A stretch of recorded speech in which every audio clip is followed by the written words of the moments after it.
Warahmatullahi wabarakatuh. Ketemu lagi dengan materi pelajaran tema.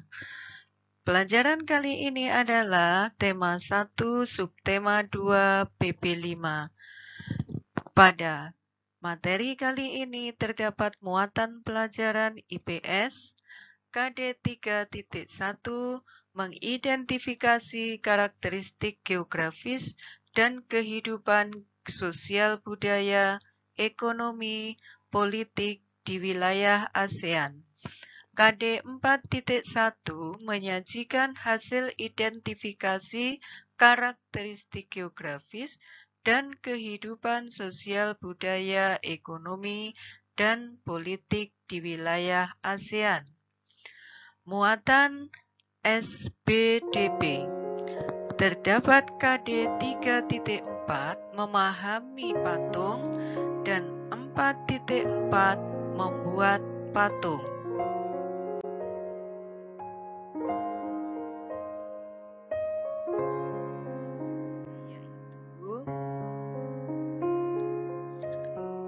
Setelah membaca teks ASEAN dan kondisi geografisnya, mampu menyebutkan kehidupan ekonomi dari dua negara terkait kondisi geografisnya dengan benar. Kemudian, setelah berdiskusi, mampu menuliskan laporan tentang perbedaan kehidupan ekonomi dari dua negara terkait kondisi geografisnya. Kemudian, setelah melakukan uji coba dengan bahan patung, mampu menemukan cara membuat patung dengan tepat. Lalu, menggunakan bahan tanah liat atau lilin malam atau adonan pledoh, mampu membuat patung dengan lebih terampil.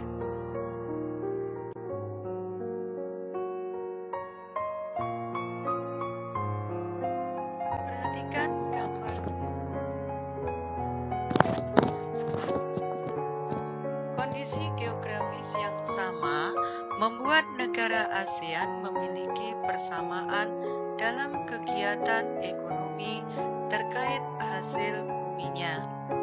Yuk, sekarang kita ingat kembali kondisi geografis. Negara ASEAN secara geografis sebelah utara berbatasan dengan Laut Cina Timur dan negeri Cina. Sebelah selatan berbatasan dengan Samudra Hindia dan benua Australia. Sebelah timur berbatasan dengan Papua Nugini dan Samudra Pasifik. Sebelah barat berbatasan dengan Laut Andaman, India, Bangladesh, Samudra Hindia, dan Teluk Benggala. Nah, kemudian secara geologis permukaan bumi di negara-negara anggota ASEAN terdiri atas gunung, pegunungan, sungai, laut, bukit, dan lembah. Contohnya adalah gunung tertinggi di Indonesia, Jayawijaya. Gunung tertinggi di Malaysia adalah Gunung Kinabalu. Puncak tertinggi di Singapura adalah Bukit Hill atau Timah Hill. Kemudian di Brunei Darussalam ada Bukit Pagon. Di Vietnam ada dataran tinggi Phan Xipang. Kemudian di Thailand ada dataran tinggi Dekan. Nah, kemudian secara geologis juga permukaan bumi di negara anggota ASEAN itu dilalui oleh pegunungan api muda dunia, yaitu Sirkum Pasifik dan Sirkum Mediterania, sehingga negara-negara yang ada di wilayah negara Asia Tenggara yang dilalui oleh pegunungan api muda dunia tersebut sering mengalami bencana alam. Nah, Karakteristik unik dari negara ASEAN adalah: 1. Berbentuk hampir seperti lingkaran, contohnya adalah negara Kamboja. Yang kedua, berbentuk kepulauan, contohnya adalah negara Indonesia, negara Filipina. Kemudian berbentuk memanjang, contohnya adalah negara Thailand dan Myanmar. Dan yang lainnya adalah berbentuk kompleks dan beragam. Nah, sekarang kita simak untuk pembahasan yang berikutnya. Mari kita ingat dan kita perhatikan peta ASEAN berikut ini. Pada peta ASEAN ini mencakup anggota-anggota ASEAN. Kita sebutkan urutnya mulai dari yang pertama adalah Indonesia, kemudian Malaysia, Singapura, kemudian Filipina, lalu Thailand. Nah, kelima negara ini adalah negara pemrakarsa berdirinya ASEAN. Ya, kelima negara ini adalah negara pemrakarsa berdirinya ASEAN. Kemudian disusul oleh negara berikutnya, yaitu Brunei Darussalam, masuk menjadi anggota ASEAN yang ke-6. Setelah Brunei Darussalam, kemudian negara Vietnam. Setelah negara Vietnam, kemudian negara Laos dan negara Myanmar. Yang terakhir adalah negara Kamboja. Nah, sekarang mari kita ikuti materi pembahasan berikutnya. Bahasan materi bacaan di bawah ini adalah mengenai kegiatan ekonomi negara-negara ASEAN. Indonesia mengekspor hasil bumi seperti timah, tembaga, besi, minyak, gas, dan nikel. Hasil ekspor Indonesia yang terbesar adalah kayu lapis. Selain itu, Indonesia menghasilkan pupuk tapioka, karet, kopi, kelapa sawit, dan tembakau, ikan, udang, tuna, dan teh juga diekspor ke negara lain. Nah, kemudian negara Brunei Darussalam. Negara Brunei Darussalam adalah negara penghasil minyak mentah terbesar di dunia dan gas alam. Negara Brunei Darussalam adalah negara penghasil minyak mentah, gas alam terbesar di dunia. Sehingga negara Brunei Darussalam ini mendapatkan sebutan sebagai negeri petrodolar Asia Tenggara.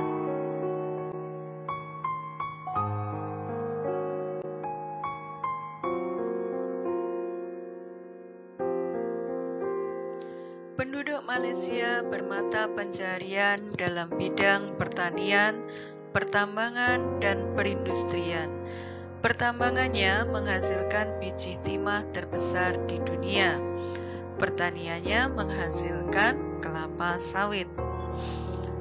Lambang keberhasilan perekonomian Malaysia ditandai dengan adanya Menara Petronas atau gedung kembar.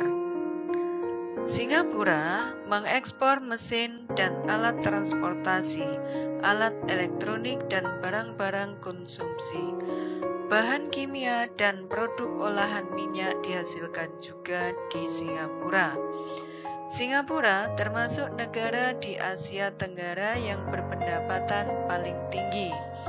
Informasi tambahan mengenai Singapura, yaitu Singapura meskipun negara kecil, merupakan pusat keuangan terdepan ketiga di dunia, atau disebut sebagai kota dunia kosmopolitan. kosmopolit.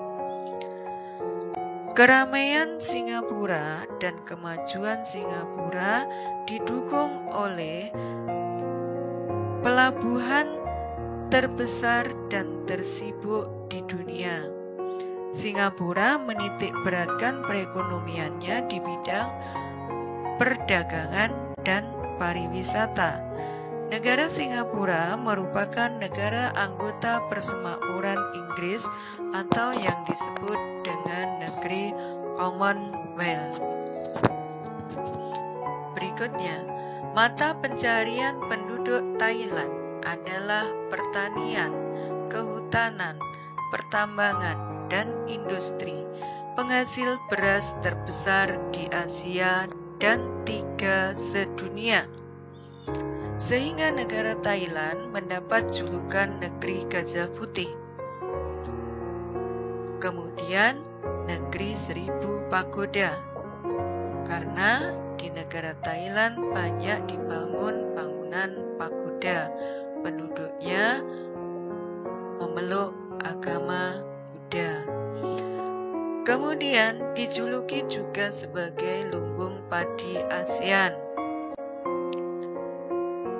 Daerah subur di Thailand adalah daerah yang terletak di lembah Sungai Chao Phraya.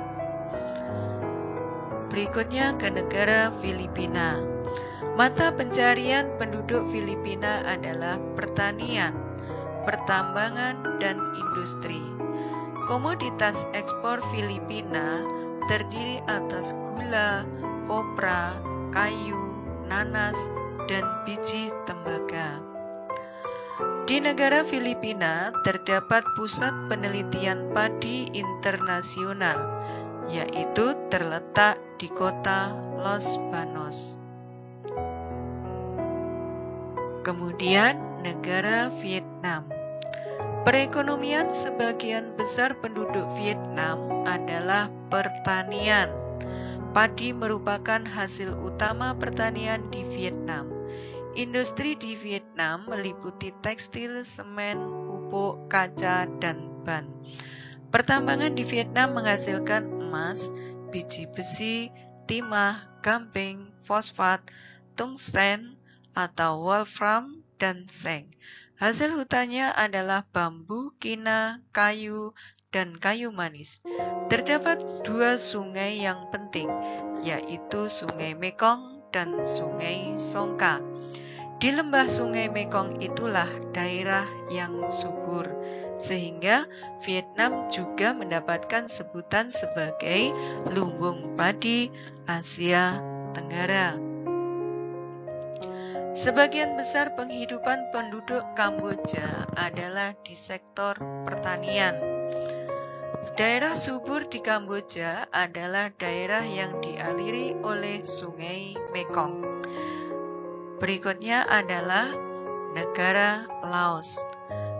Rakyat Laos hidup di sektor pertanian yang menghasilkan beras, jagung, tembakau, jeruk, dan kopi. Daerah subur di Laos adalah daerah yang dialiri oleh Sungai Mekong. Jadi 3 negara ini, yaitu negara Vietnam, negara Kamboja, dan Laos disebut sebagai negeri Mekong karena mendapat aliran Sungai Mekong. Komoditas perdagangan Myanmar meliputi kayu, terutama kayu jati, beras, pupuk, dan berbagai barang kerajinan. Demikianlah mengenai kegiatan ekonomi negara anggota ASEAN. Untuk selanjutnya, ikuti perintah berikutnya. Berikutnya adalah membuat diagram Venn persamaan 2 negara mengenai kegiatan ekonomi. Perhatikan baik-baik dalam pembuatan diagram Venn berikut ini. Langkah yang pertama adalah setelah membaca ulang atau setelah mendengar informasi bacaan mengenai kegiatan ekonomi negara-negara anggota ASEAN tadi, kalian harus memilih 2 negara, isikan negara mana yang kalian pilih. Kemudian langkah selanjutnya adalah isilah kegiatan ekonomi dari negara yang berada di sebelah kiri ini, dan negara yang satunya adalah negara yang berada di sebelah kanan. Isikan masing-masing kegiatan ekonominya di sini. Kemudian langkah yang ketiga adalah dari kegiatan ekonomi dua negara ini pastinya ada yang sama. Nah, kegiatan ekonomi yang sama kalian tulis di bagian irisannya ini. Nah, ini merupakan kesamaan kegiatannya. Yang diminta adalah kegiatan ekonomi. Selamat mengerjakan.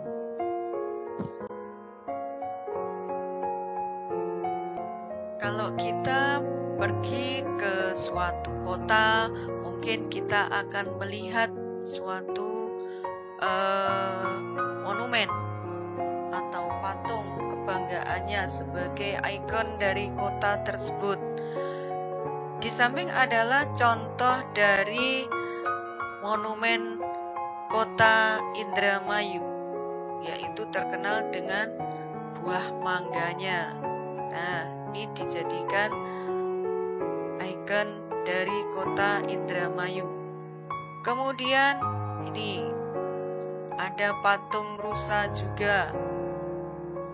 Nah, kemudian di kota yang dekat dengan kita sendiri, yaitu kota Sidoarjo, itu ikonnya adalah udang dan bandeng. Kemudian di kota Malang, ikonnya adalah buah apel. Nah, ini dibuat sebagai patung. Patungnya bisa terbuat atau berbahan macam-macam. Ada yang terbuat dari batu, kemudian kayu, kemudian semen, kemudian plastisin, malam, dan lain sebagainya. Teknik pembuatan patungnya juga bermacam-macam. Ada teknik cetak, ada teknik cungkil, ada teknik pahat, ada teknik butsir. Itu adalah contoh dari teknik pembuatan patung. Nah, dalam membuat patung atau mengerjakan patung itu harus didasari dengan ketekunan, kesabaran, dan keuletan agar hasilnya bisa memuaskan.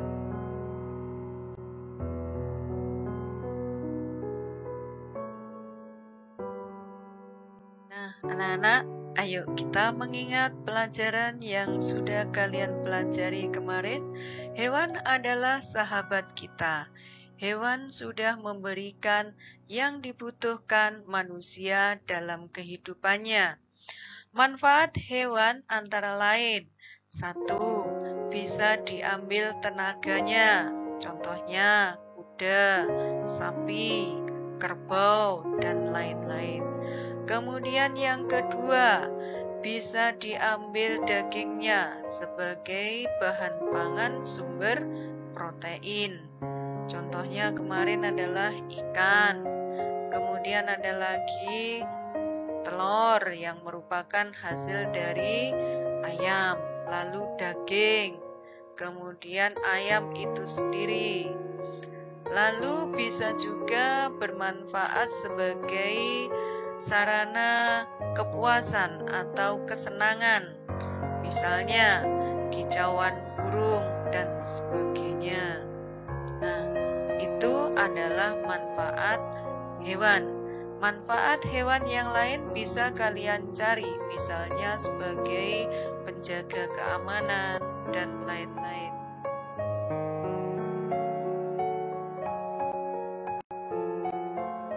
Nah, demikianlah pelajaran tema pada hari ini.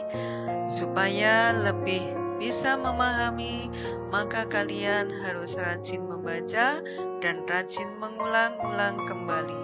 Selamat belajar, tetap semangat. Wassalamualaikum warahmatullahi wabarakatuh.